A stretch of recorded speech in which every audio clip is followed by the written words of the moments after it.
கருவிலிருந்து கல்லறை வரை வாழ்க்கையாச்சு. பெண் உயிரோடு விளையாடுவது வழக்கமாச்சு.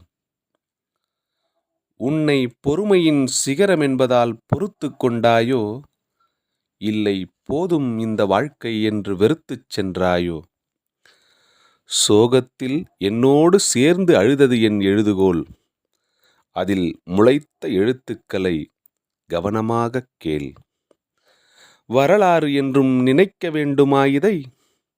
வளரும் தலைமுறையின் மனதில் ஆழமாகப் பதியுங்கள் இதை. வாழ்க்கையில் ஒரு நாள் நீதி கிடைக்கும்.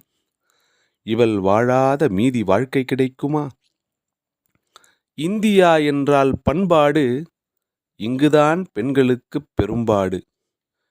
நம் உயிர்காக்கப் பிறந்த உயிரை காம ஊசி போட்டு கொன்றுவிட்டோம். போராடுவோம், போர்க்கொடி பிடிப்போம், இவர்கள் திருந்த வேண்டுமென்று. பெண்மையை மதிக்கும் நாள் என்று உலகத்திற்கே தீபாவளி அன்று.